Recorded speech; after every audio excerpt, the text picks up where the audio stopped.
제5장. 솔로몬이 여호와의 전을 위하여 만드는 모든 일을 마친지라. 이에 솔로몬이 그의 아버지 다윗이 드린 은과 금과 모든 기구를 가져다가 하나님의 전 곳간에 두었더라. 이에 솔로몬이 여호와의 언약궤를 다윗성 곧 시온에서부터 메어 올리고자 하여 이스라엘 장로들과 모든 지파의 우두머리 곧 이스라엘 자손의 족장들을 다 예루살렘으로 소집하니 일곱째 달 절기에 이스라엘 모든 사람이 다 왕에게로 모이고 이스라엘 장로들이 이름에 레위 사람들이 궤를 매니라. 궤와 회막과 장막 안에 모든 거룩한 기구를 메고 올라가되 레위인 제사장들이 그것들을 메고 올라가매 솔로몬 왕과 그 앞에 모인 모든 이스라엘 회중이 궤 앞에서 양과 소로 제사를 드렸으니 그 수가 많아 기록할 수도 없고 셀 수도 없었더라. 제사장들이 여호와의 언약궤를 그 처소로 메어드렸으니 곧 본전 지성소 그룹들의 날개 아래라. 그룹들이 궤 처소 위에서 날개를 펴서 궤와 그 채를 덮었는데 그 채가 길어서 궤에서 나오므로 그 끝이 본전 앞에서 보이나 밖에서는 보이지 아니하며 그 궤가 오늘까지 그곳에 있으며 궤 안에는 두 돌판 외에 아무것도 없으니 이것은 이스라엘 자손이 애굽에서 나온 후 여호와께서 그들과 언약을 세우실 때에 모세가 호렙에서 그 안에 넣은 것이더라.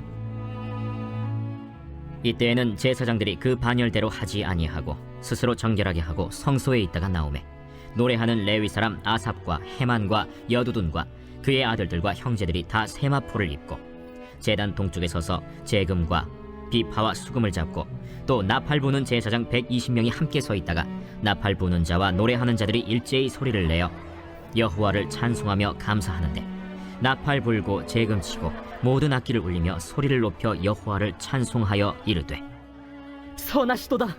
그의 자비하심이 영원히 있도다.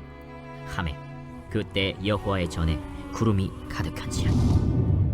제사장들이 그 구름으로 말미암아 능히 서서 섬기지 못하였으니 이는 여호와의 영광이 하나님의 전에 가득함이었더라.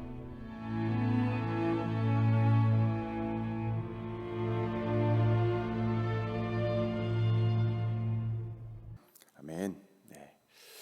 네, 한 주의 시작을 또 이렇게 새벽을 깨우는 우리 성도님들에게 주님의 은혜와 평강이 충만하기를 간절히 축복합니다. 아멘. 지난주 저희가 역대하 4장까지의 말씀을 보았습니다. 성전이 건축 준비되고 건축이 완공되는 것을 우리가 함께 보았고요. 오늘 본문 5장부터 7장까지의 말씀은 완공 이후에 성전 봉헌에 대한 내용들입니다.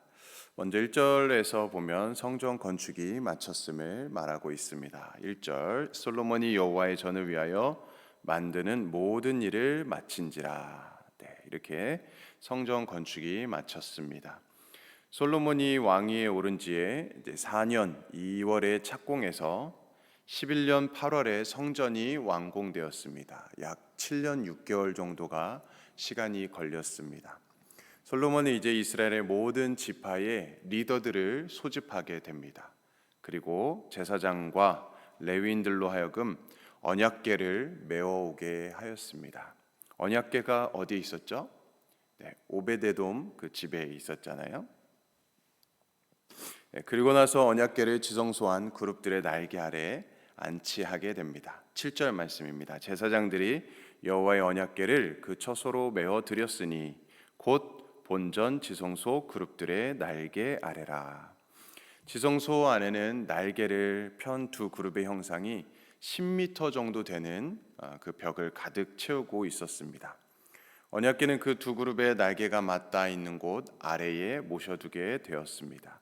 10절에 보면 이 언약궤 안에는 모세가 호렙산에서 넣은 두 돌판 외에는 아무것도 없다라고 말씀합니다. 우리가 눈여겨볼 대목은 언약궤를 안치하는 그때에 솔로몬 왕과 이스라엘의 회중들이 언약궤 앞에서 한 일이었습니다. 6절 말씀에 보니까요, 솔로몬 왕과 그 앞에 모인 모든 이스라엘 회중이 궤 앞에서 양과 소로 제사를 드렸으니 그 수가 많아 기록할 수도 없고 셀 수도 없었더라 라고 말씀합니다. 그들이 궤 앞에서 양과 소를 잡아서 제사를 드렸는데 그 수가 얼마나 많은지 셀 수조차도 없었습니다. 그런데 우리가 여기서 주의해서 보아야 될 점이 있습니다. 우리 성경에는 그냥 양과 소로 표기되어 있지만 원문으로 보게 되면은 암수가 구별되어 있습니다. 히브리어 원문에는 양은 암컷, 소는 수컷이라고 합니다. 그러니까 다시 말해서 제사로 드린 제물이 암양과 숫소가 있었다는 것이죠. 이게 어떻게 보면 굉장히 중요한 의미가 있습니다. 왜냐하면 암양과 숫소를 드리는 제사는 화목 제사가 유일하기 때문입니다. 화목 제사. 다시 말하면 솔로몬과 이스라엘 백성들이 언약궤를 안치하면서 드렸던 제사는 바로 화목 제사였다라는 것이죠. 그들은 왜 다른 속건제나 번제나 소제나 속죄제나 그것이 아닌 화목 제사를 드렸을까요? 화목제는 말 그대로 화평과 화해를 위해서 드리는 제사입니다. 하나님과 인간과의 이 관계를 회복하기 위해서, 화목하게 하기 위해서, 또한 인간과 인간 사이의 화평한 관계를 누리기 위해서 드리는 제사가 바로 화목제사입니다. 결국 언약궤가 성전에 안치될 때 그들은 하나님과의 화평, 그리고 이웃 간의 화평을 선포했다는 말입니다. 그리고 이 하나님과 이웃과의 이 화평은 언약궤 안에 들어있는 두 돌판, 10계명의 핵심의 내용인 것이죠. 잘 아시는 대로 1계명부터 4계명은 하나님과 우리 사람과의 관계에 대한 내용입니다. 5계명과 마지막 10계명까지는 인간과 인간 사이에 관계된 계명이지 않습니까? 이것이 율법이 우리에게 보여주고자 하는 바인 것이죠. 그래서 이 율법을 완성하시고자 우리 예수님께서 화목 제물이 되어서 이 땅에 오신 것입니다. 예수님의 십자가 보혈로 우리는 하나님과 화평을 누리게 되었습니다. 그리고 하나님과의 화평을 누린 자들이 이웃들에게 화평의 손을 내밀어 서로가 화목해 되어야 한다는 것이지요. 그러므로 오늘 성령이 거하시는 성전된 우리 안에는 무엇보다 이 언약, 이 말씀이 있어야 한다라는 것입니다. 하나님을 사랑하고 이웃을 사랑하는 이 계명이 우리 중심에 새겨져 있어야 한다라는 것이죠. 그래서 하나님과 화평을 회복하고 나아가 그 화평을 우리 이웃들에게 전하는 삶을 살아야 합니다. 그것이 바로 우리가 이 땅에서 하나님의 거룩한 성전으로 살아가는 모습입니다. 하나님의 거룩한 성전 되시기를 주님의 이름으로 축복합니다. 계속해서 11절에 보면 제사장과 레위인들이 언약궤를 안치하고 성소에서 나오게 됩니다. 그때 어떤 일이 일어났습니까? 노래하는 자들이 세마포 옷을 입고 번제단 앞에 서 있었습니다. 그리고 일제히 악기를 울리며 소리를 높여서 하나님을 찬양했습니다. 13절에 보니까요, 찬양하는 내용이 이렇습니다. 선하시도다 그의 자비하심이 영원히 있도다. 선하시도다 그의 자비하심이 영원히 있도다. 그들은 하나님의 그 선하심 그리고 하나님의 그 자비하심을 찬양했습니다. 그리고 그 결과 어떤 일이 또 일어납니까? 13절에 보니까요, 성전에 구름이 가득했다는 거예요. 성전에 구름이 가득했다는 것은 무엇을 상징합니까? 구름은 무엇을 상징하죠? 하나님의 임재를 상징합니다. 하나님이 성전에 임재하셔서 하나님의 영광이 온 성전에 가득했다라는 것입니다. 14절에 보니까요, 제사장들이 사역할 수 없을 정도로 구름이 가득했습니다. 하나님의 영광이 가득했습니다.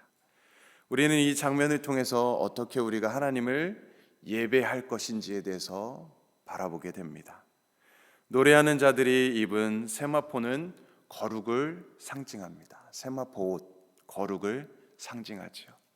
우리는 하나님 앞에 설 때에 우리는 항상 우리의 모습을 점검해야 된다는 것입니다.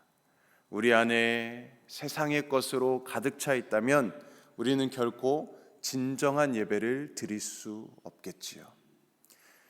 어제 우리 박 목사님께서도 팔복에 관해서 말씀해 주셨습니다. 마음이 청결한 자는 하나님을 볼 것이다. 마음이 청결한 자만이 하나님을 바라볼 수 있다. 하나님의 바라보는 복을 누릴 수 있다. 그 약속을 해 주셨다고 하셨습니다. 그러므로 우리는 예배의 자리에서 우리는 항상 세마포 옷을 입어야 합니다.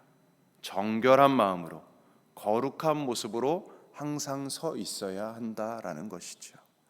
그래서 우리는 예배를 통해 참회의 시간을 가져야 합니다. 우리가 하나님께 나아갈 때마다 회개하고 또 자복하고 더 거룩한 모습으로 정결한 모습으로 나아가야 되는 것입니다. 그럴 때 하나님께서 그 예배를 기뻐 받으신다는 것이죠. 그 다음으로 나팔 부는 자와 노래하는 자들이 찬양했던 이유는 여호와의 선하심 그리고 자비하심이었다라고 기록하고 있습니다. 우리 하나님께서 얼마나 선하신 분이십니까? 우리 예수님께서는 얼마나 자비로우신 분이십니까? 우리 허물과 우리 모든 연약함을 아시면서도 정죄치 않으시고 끝까지 우리를 품어주시는 자비로우시고 의로우신 거룩하신 하나님이십니다. 우리가 예배해야 할 이유는 바로 그분의 선하심 그리고 그 자비하심 때문입니다. 그러므로 오늘 말씀을 통해서 우리는 하나님 앞에 진정한 성전, 거룩한 성전이 되어서 하나님을 참 예배하는 예배자가 되어야 함을 기억했으면 좋겠습니다. 성전이 진정한 성전이 되는 것은 그 속에 언약궤, 곧 하나님의 말씀이 있기 때문입니다. 그러므로 우리는 말씀을 따라서 하나님을 사랑하고 또 이웃을 사랑하는 삶, 진정 화평케 하는 자의 삶을 살아가야 할 것입니다. 또한 온전한 예배자로서 더욱더 정결한 삶을 살아가고 하나님의 선하심, 그 자비하심을 나타내는 삶이 되어야 합니다. 그때 우리 삶에 하나님의 영광으로 충만하게 될 줄로 믿습니다. 그러므로 바라기는 더욱 하나님을 사랑하고 이웃을 사랑하며 날마다 정결한 모습으로서 하나님의 선하심, 자비하심을 찬양하심으로 하나님께 영광 올려드리는 삶을 살아가는 저와 여러분들의 삶이 되기를 주님의 이름으로 축복합니다. 아멘. 함께 기도하겠습니다. 하나님 아버지, 한 주의 시작을 새벽을 깨우며 나아가게 하시니 감사드립니다. 오늘 우리에게 주시는 하나님의 말씀을 우리의 마음에 새기게 하시고 우리 각자에게 주신 주님의 음성을 따라 순종하며 살아가게 하여 주시옵소서. 무엇보다 하나님을 사랑하고 이웃을 사랑하며 우리가 속한 모든 곳에 화평을 전하는 자의 삶을 살아가게 하여 주시고 온전한 예배자로 더욱 정결한 삶을 살아가게 하여 주시옵소서. 하나님의 선하심과 자비하심을 찬양하게 하시고 나타내는 삶이 되게 하여 주시고 모든 성도님들의 삶 속에 오직 하나님의 영광만이 충만하게 하여 주시옵소서. 감사드립니다. 예수님의 이름으로 기도드립니다. 아멘. 오늘은 남미 지역을 위해서 우리가 함께 기도합니다. 멕시코 라준영 방주일 선교사님, 또 아르헨티나의 김우진 박경희 선교사님, 강기한 이희옥 선교사님의 귀한 사역을 위해서 우리 함께 기도해 주시고 또 우리 교회를 위해서 특별히 우리 담임 목사님 청빙을 위해서 정말 온유하고 겸손하게 또 하나님을 사랑하고 또 성도를 사랑으로 이끌 수 있는 선한 목자와 같은 주님을 닮은 주의 종이 세워지도록 우리 함께 담임 목사님 청빙을 위해서 기도해 주시고 또 우리 각자의 기도 제목이 있을 것인데 그것을 위해서 우리 주님의 이름 3번 외치며 간절히 기도하겠습니다. 주여